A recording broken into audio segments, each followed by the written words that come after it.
Political కెరీర్కి అన్ని వైపుల నుంచి మనకు అవకాశాలు ఉన్నా కూడా ఒక ఇండిపెండెంట్ పార్టీగా ఉండాలి, ప్రజల మన్ననతో అధికారంలోకి రావాలి, అనుకున్న చేయగలగాలి, ఎవరి ఫోర్స్ లేకుండా అనుకునే చేయగలగాలంటే ఉచిత విద్య, ఉచిత వైద్యం అని రెండు చాలా బలంగా సంకల్పించుకొని పెట్టినాం.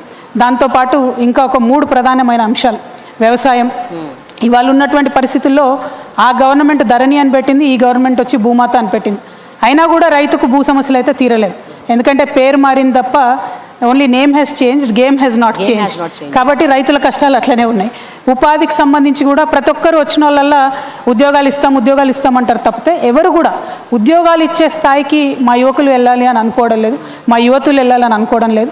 కాబట్టి ఉపాధి మీద చాలా డీటెయిల్డ్గా వర్క్ చేసి ఆలోచన చేసి 2 lakhs to 20 crores వరకు మా యూత్ని నమ్మి, మా జన్జీని నమ్మి we want to invest in them. ఒక్క వాట్సాప్, ఒక్క గూగుల్, ఒక్క అమెజాన్ మన దగ్గర నుంచి ప్రొడ్యూస్ చేయగలిగినా కూడా ఐఎమ్ ష్యూర్ మొత్తం ఒక నెక్స్ట్ డికేడ్ అంతా కూడా తెలంగాణ బాగుంటుందనే ఉద్దేశంతో. ఇవన్నీ 4 ఒక ఎత్తు అయితే సోషల్ జస్టిస్ అని ప్రతి ఒక్కరు చెప్తారు లిప్ సర్వీస్ లాగా. Every party is in a situationship with social justice today. It's just in a situationship, they are not truly doing anything about it. బాగా జెన్జీ వర్డ్స్ బాగా నేర్చుకున్నారు మ్యామ్. బట్ జెన్జీ లాంగ్వేజ్ మీ పిల్లలు నేర్పుతున్నారా ఏంటి మీకు? Not really, it is a fact. అంటే వాళ్ళు ఏంటంటే నాన్ కమిటల్గా వీఆర్ దేర్ విత్ యూ అని చెప్పి ఒక సిచ్యువేషన్షిప్లో ఉన్నారు తప్పితే టుమారో మై పార్టీ తెలంగాణ రక్షణ సేన అధికారంలోకి వచ్చిన తర్వాత we will be married to social justice without a divorce option. So అంత డెడికేటెడ్గా, అంత కమిటెడ్గా, అంత సీరియస్గా సోషల్ జస్టిస్ కోసం పనిచేస్తాం. సోషల్ జస్టిస్ అంటే కేవలం కులాల ప్రాతిపదికని చెప్పట్లే నేను. వికలాంగులు ఉన్నారు, వికలాంగులకు కనీసం ఇంత పెద్ద సెక్రటేరియట్ కడితే ఒక ర్యాంప్ కట్టుకోలేదు మనం. వికలాంగులకు ఫ్రీ బస్ ఇవ్వడానికి ముఖ్యమంత్రి గారికి, ఇప్పుడున్న ముఖ్యమంత్రి గారికి మనసు రావట్లేదు. అదేవిధంగా సీనియర్ సిటిజన్స్ ఉన్నారు, వారికి ఫ్రీ బస్ ఇవ్వడానికి మనసు రావట్లేదు. అక్కడేమో బీజేపీని చూసుకుంటే సీనియర్ సిటిజన్స్కి ఉన్న ఆ మాత్రం రైల్వే డిస్కౌంట్ కూడా ఎత్తేసి పడేస్తారు. సోషల్ జస్టిస్ అంటే ఏంటి మ్యామ్? ఎవరైతే తమకు తాము హెల్ప్ చేసుకోలేరో వాళ్ళకి హెల్ప్ చేయాలి, వల్నరబుల్ సెక్షన్స్కి హెల్ప్ చేయాలి. ఇప్పుడు లొంగిపోయినటువంటి మావోయిస్టులు ఉన్నారు, దాదాపు 1,00,000 మంది ఉంటారు తెలంగాణలో. అన్ని గవర్నమెంట్స్ ప్రామిస్ చేసాయి మేము ఇది చేస్తాం అది చేస్తాం, ఒక్క గవర్నమెంట్ కూడా ఏం పని చేయలేదు ఇంతవరకు. ఏపీలో కూడా అదే పరిస్థితి. అదేవిధంగా మాజీ సైనికులు ఉంటారు, 15 ఏళ్ళు సర్వీస్ చేసి ఒళ్ళు హూనం చేసుకొని వస్తారు, వాళ్ళకు కావాల్సిన ఒక చిన్న వెల్ఫేర్ మెజర్ కూడా ఏ గవర్నమెంట్ చేయడం లేదు. సో ఈ సోషల్లీ వల్నరబుల్ ఉన్న సెక్షన్స్ అన్నిటికీ, ట్రాన్స్జెండర్స్ కావచ్చు, వీరందరి కోసం కూడా సోషల్ జస్టిస్ అనే కాన్సెప్ట్తోని we want to be very committed and work for them. అది కాకుండా మనందరికీ తెలుసు భారతదేశం అంటేనే కులాల వ్యవస్థ.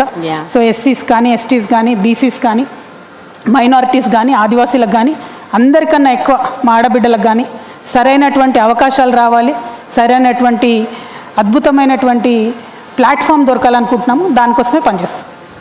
ఇంత కూలంకషంగా మీరు మొత్తం ప్లాన్ చేస్తానని చెప్తున్నారు కదా ma'am. But tell me, very political scenarios ఎంత వైబ్రెంట్గా మారుతూ ఉన్నాయి అంటే there so much changing around. And Gen Z culture వచ్చాక ఇంకా మనం పొలిటీషియన్స్ అంటే మనం అంటే నేను కాదు మీరు, ద ట్రెడిషనల్ థాట్ ప్రాసెసెస్, ఇప్పుడు the traditional way of thinking, ఇవి చేస్తాం అవి చేస్తాం అవి ఇస్తాం ఇవి ఇస్తాం అని చెప్తే ఇప్పటి జనరేషన్ నమ్మే పరిస్థితుల్లో ఉందా? How do you make them believe that you are going to do rather than telling that I will do? అంటే మీరు చెప్తారు చేస్తాము అని, ఎంతమంది చేశారు? సో ఈ క్వశ్చన్ రేజ్ అవుతుంది. And Gen Z is not willing. నేను ఆ పాట ఎందుకంటున్నానంటే 2010లో పుట్టిన వాళ్ళు ఇప్పుడు 2028లో ఓట్లు వేస్తారు. వాళ్ళెవ్వరికి కూడా తెలంగాణ ఉద్యమం గురించి కానీ, రెవల్యూషన్ గురించి కానీ, కేసీఆర్ గారు ఎంత కష్టపడ్డారు అవన్నీ I don't know how many people really know. I'm not sure, I don't even want comment on that. But నాకేంటి అంటే ఇప్పటి పొలిటికల్ సినారియోస్, ఇప్పటి పొలిటీషియన్స్ మీద ఎంతవరకు వాళ్ళకి నమ్మకం ఉంది? And when you say all of this, do you think that will convert into votes? అంటే ఒక్కటండి, సిచ్యువేషన్స్ మారినా, ఫ్యాషన్ మారినా, ట్రెండ్ మారినా, ఎప్పుడైనా బేస్ కోర్ అనేటటువంటిది ఒకటే ఉంటుంది. What is the core of my party? What is my core belief? Telangana is my core belief. Telangana first is my core belief. Telangana mother బోర్డ్గా ఏదన్నా ప్రోగ్రామ్స్ చేయొచ్చు, ఏదన్నా ఆలోచనలు చేయొచ్చు, కానీ ఏది చేసినా అంతర్లీనంగా తెలంగాణ వాదం ఉండాలి, తెలంగాణ ప్రజల ఇంట్రెస్ట్ ఉండాలి. అది స్టేట్ వైడ్గా భారతదేశాన్ని చూసినప్పుడు ఇండియా యాజ్ అ కోర్ ఉండాలి, దాని మీద ఏదన్నా చేసుకోవచ్చు. సో జెన్జీ కావచ్చు, ఇంకోరు కావచ్చు, వాళ్ళు ఇవాళ మన లెక్క వరి అనకుండా రైస్ ప్లాంట్స్ అనొచ్చు, అన్నా సరే వరి అనేది, వడ్లు అనేవి భూమిలో పండుతాయి. సో ఆ గ్రౌండ్ కనెక్షన్ అనేది జెన్జీ కానీ ఎవరు కానీ లూజ్ అయితే సర్వైవ్ కాలేం. బట్ ఎస్, జెన్జీకి నేను అపాలజీస్ చెప్తా ఉన్నా, ఎందుకంటే we have spoiled the world for you. చాలా వాతావరణ కాలుష్యం జరిగింది, చాలా రకాల పొల్యూషన్ జరిగింది. Now Gen Z is worried about ఎట్లా పర్యావరణం ఎట్లా మారుతుంది, ఇట్లాంటి అనేక అంశాల మీద కొన్ని మనం చేయలేకపోయినాం, కానీ ఇంకా కొన్ని ఇప్పుడు కూడా దగ్గరుండి చేసుకోవచ్చు. వేస్టేజ్ నిర్మూలించవచ్చు, ప్లాస్టిక్ వాడకం తక్కువ చేయొచ్చు. We can definitely make the world a better space. But ఇవన్నీ చెప్తున్నా కూడా మీతో నాకున్న కంప్లైంట్, మీతో అంటే ప్రెస్ వాళ్ళతో నాకున్న కంప్లైంట్ ఏంటంటే ఎప్పుడున్నా ఏ చిన్న సమస్య వచ్చినా మా రాజకీయ నాయకులతో తప్పని రాస్తారు.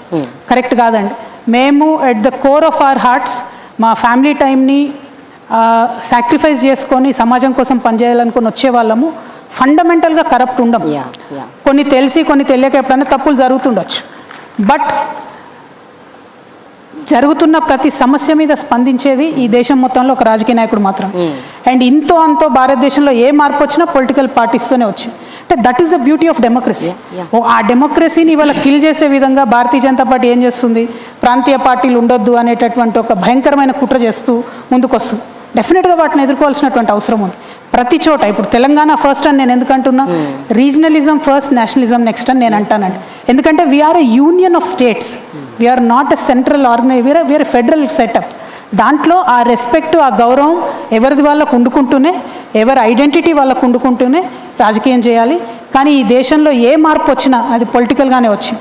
అది గాంధీ తాత దగ్గర నుంచి మొదలు పెట్టుకుంటే ఇప్పటి వరకు కూడా ఏ మార్పు వచ్చినా పొలిటికల్గా వచ్చింది. That is why I'm inviting all the Gen Z, I'm inviting all the youth.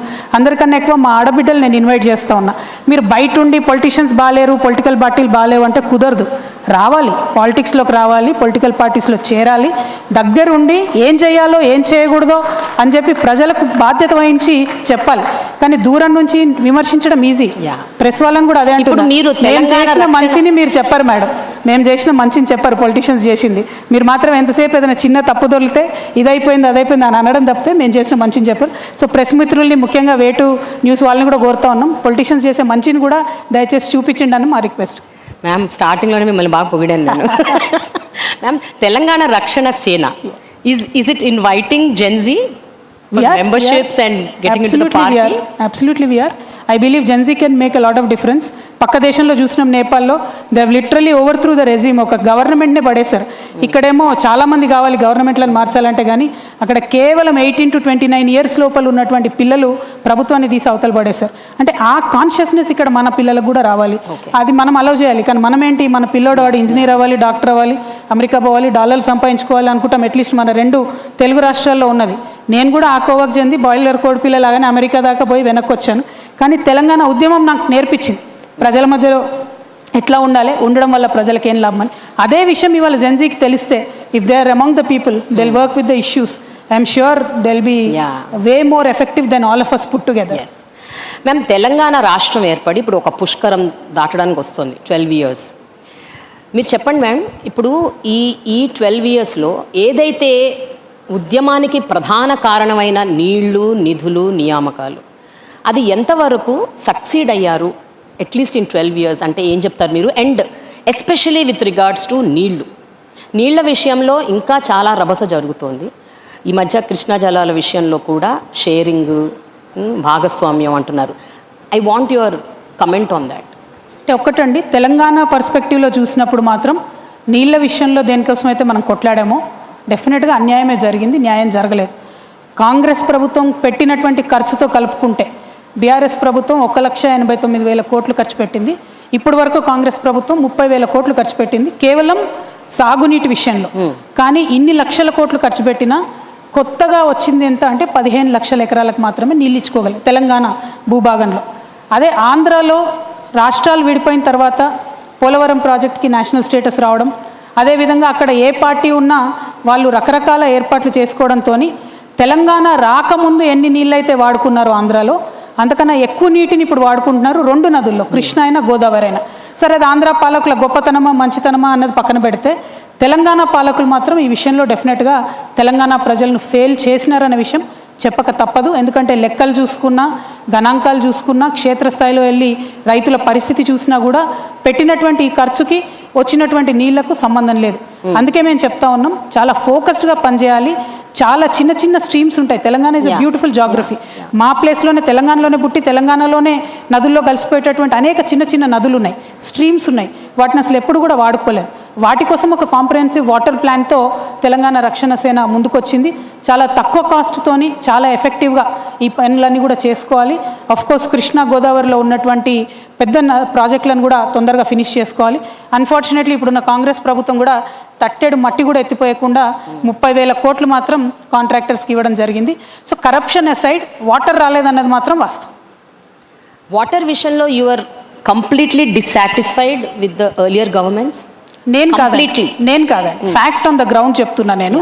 ఇవాళ మహబూబ్ నగర్ జిల్లా 35 లక్షల ఎకరాలతోని అత్యంత పెద్ద జిల్లా ఉమ్మడి మహబూబ్ నగర్ జిల్లా. ఆ ఉమ్మడి మహబూబ్ నగర్ జిల్లా నుండి ఇవాళకి కూడా వలస వెళ్తూ ఉన్నారు. బాంబేకి వెళ్తూ ఉన్నారు, రకరకాల రాష్ట్రాలకు వెళ్తూ ఉన్నారు. ఎందుకు వెళ్తున్నారు వలస అంటే ఉన్న పొలానికి నీళ్ళు వచ్చే పరిస్థితి లేదు కాబట్టి. ఒక్క ఊర్లో ఒక తండాలో దాదాపు 80% ఇండ్లు కూడా తాళాలు వేసుకున్న పరిస్థితి. నిన్నగాక మొన్న మేము వెళ్ళి అక్కడ మీటింగ్ పెట్టచ్చు. ఆ రోజుకున్న పరిస్థితి కూడా అదే ఉంది.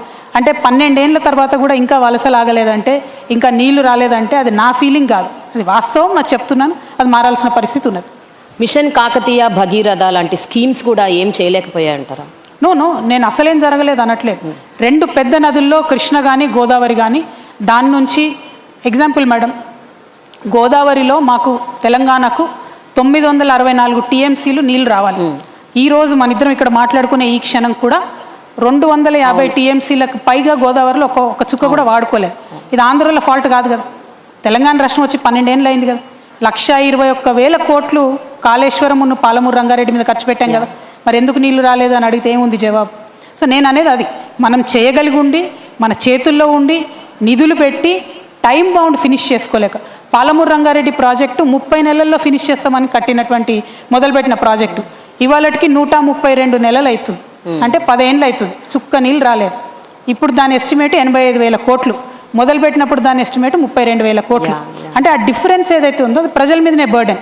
ఇవి ఒక పక్కన పెడితే ఈ 10 ఏళ్లలో ఎంత నష్టం జరిగింది ఈ నీళ్ళు ఇవ్వలేక అంటే దాదాపుగా 2.5 లక్షల కోట్ల రూపాయలు డైరెక్ట్గా రైతులకు రావాల్సిన ఇన్కమ్ రాకుండా పోయింది.